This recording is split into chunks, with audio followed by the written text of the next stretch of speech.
Hey guys, welcome back to the Simply Nice YouTube channel. If it's your first time here, please consider hitting that subscribe button. It would help a lot, and especially for my young, growing channel. I mean, any one subscriber is like a huge increase for me, so that would be awesome. Today we're gonna do a quick review of the Spyderco Ikuchi, which I did a video about before on how I couldn't open it with this. I could only open it like if there was something in between it. Let's see if this would actually work. Yeah, I don't know. I can't tell it. I cannot explain why the hell that works. But it just hurts like hell to open it with my bare finger. Oh my gosh, I can't do it still. I even took this apart today and reassembled it. The centering's still pretty good. Doesn't hit anything.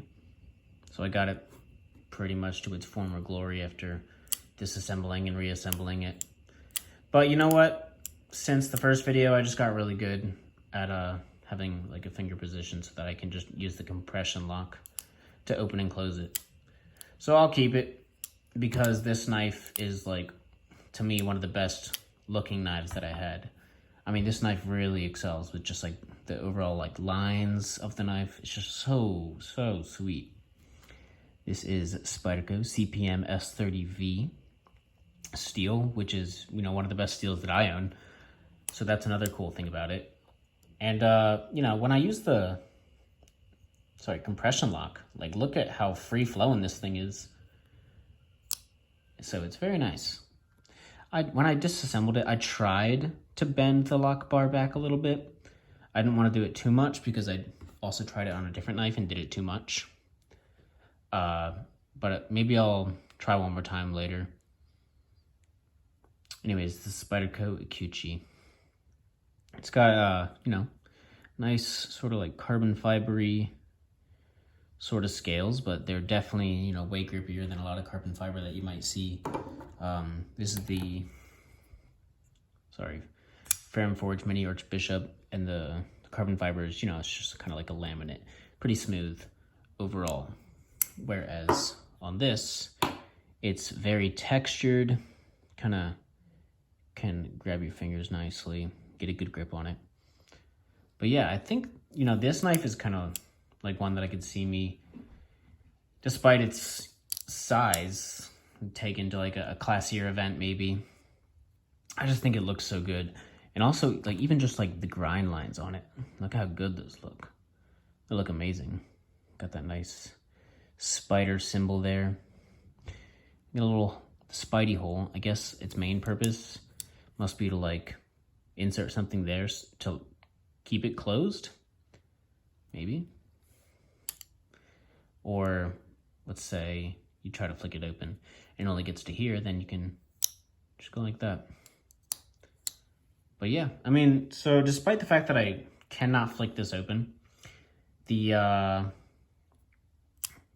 I guess the action, I don't know if you'd call it action, but it like just flows so nicely.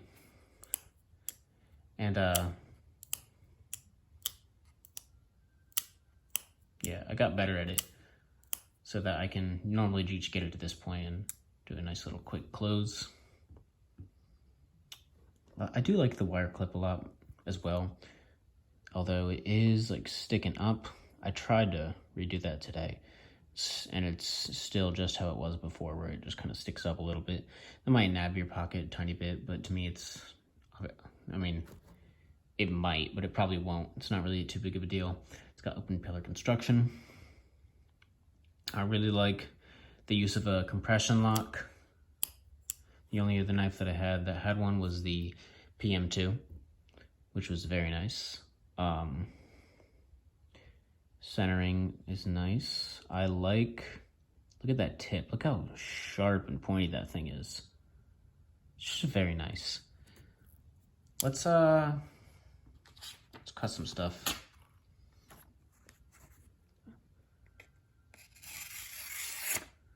Yeah, this boy is very sharp. Although I think there's some point in the middle that must not be doing so hot. I don't know. Can't really tell there. Or there. But yeah, this knife, it cuts, guys. Imagine that. Very nice.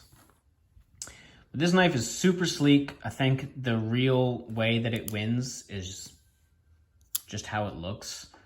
I mean, this isn't really any sort of like some hard use knife. I guess you could use a knife like this in the kitchen. You know, get some nice rolling action on there a little bit.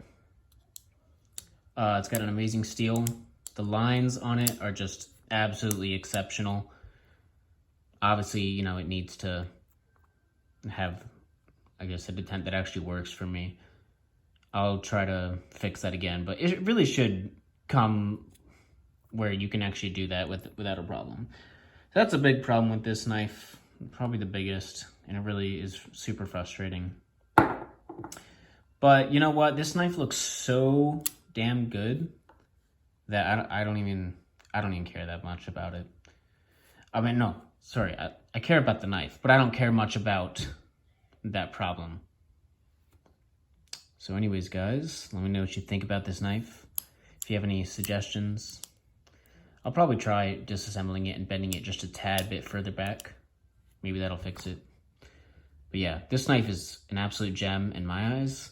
I think it's easily worth the price for the level of craftsmanship that you get with Spyderco, and it's just one sexy knife. One of the sexiest, and I think a very nice gentlemanly knife as well.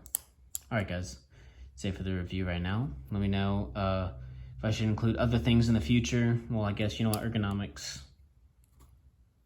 they're fine. There's no jimping on top.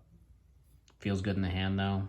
It's not, there's no hot spots. The pocket clip, you feel it like right here, but because it's just a rounded wire, it's not that bad. So ergonomics, they're okay. It's not like stellar, but it doesn't really matter. I think the main purpose of this is just to look super freaking awesome, which it does. And it's worth every penny just because of that, because of how great it looks with the level of quality it has. All right, guys, that's it for now. Peace.